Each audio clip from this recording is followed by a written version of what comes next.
Tonight, with the urgent search and rescue operation underway tonight after Hurricane Ida slammed into Louisiana into New Orleans, one of the most powerful hurricanes ever to hit.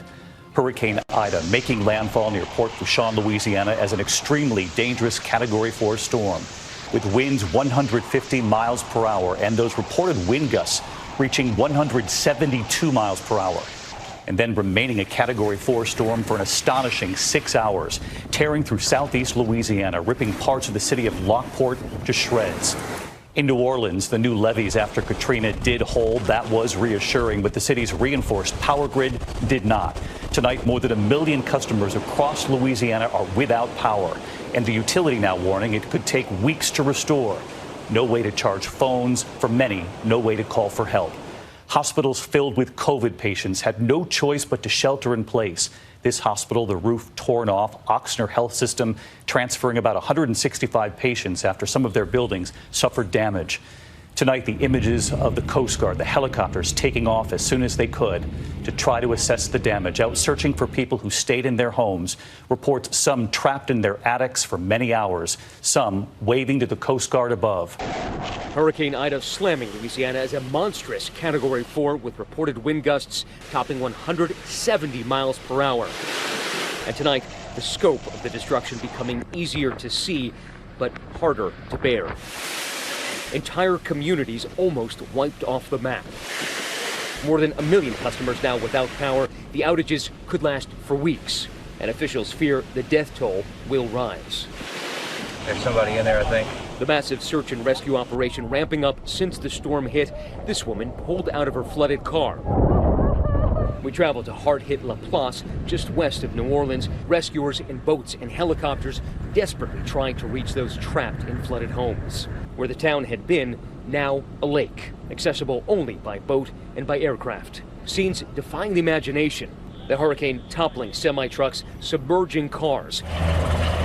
Helicopters swooping down, landing on Interstate 10 to scoop up the most vulnerable, including that woman in the wheelchair.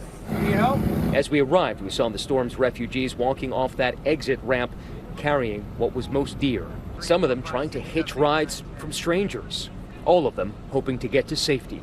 Michael from the Cajun Navy offered to take us in. This entire town is submerged. We're driving on the main street.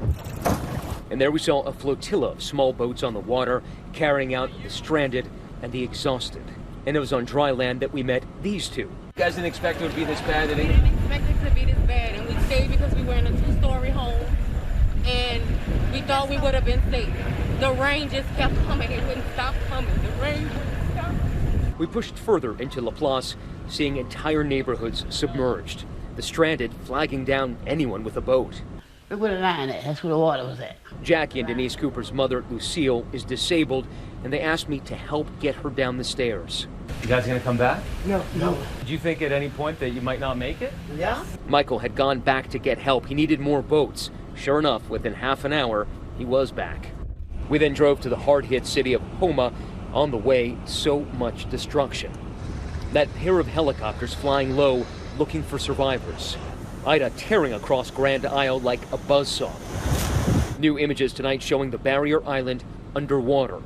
Officials tonight still haven't been able to reach many of the dozens of people who stayed behind there in defiance of mandatory evacuation orders. Just over 30 miles from there, the Coast Guard surveying the damage near Galliano for the first time.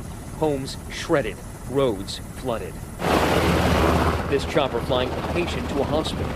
At least one levee was overtopped in Plaquemines Parish, south of the city, and reports of people trapped in their attics in Jefferson Parish.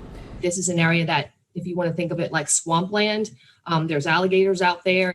Our Ginger Z in nearby Jefferson Parish, just south of New Orleans. The town of Lafitte has one way in and one way out, and that one way is covered by water. They are protected up to 7 feet. Their levees were overtopped during the storm. Rescuers doing everything they can to reach survivors. From house to house, we're going past them, and if people want to be evacuated, we're putting them on the boats to get them out.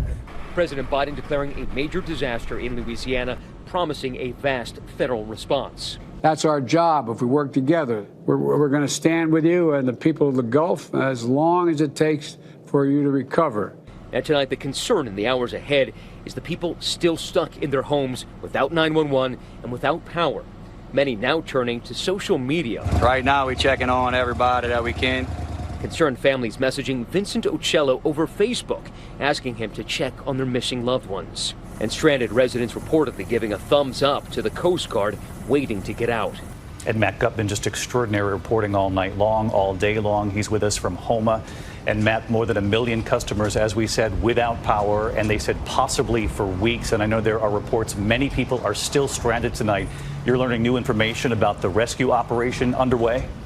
It is breathtaking in scale, that rescue operation. Already 5,000 National Guards here, more on the way. Virtually every local and state and federal agency sending personnel and vehicles. And of course, hundreds from the Cajun Navy with their high water vehicles and shallow draft boats. And perhaps what we saw in LaPlace encapsulates everything. The Cajun Navy scooping people up from that high water, ferrying them to the interstate where Coast Guard and National Guard helicopters took them to safety. I'm told they're going to continue working until nightfall and then start right back up in the morning. Hundreds, David, have been rescued so far.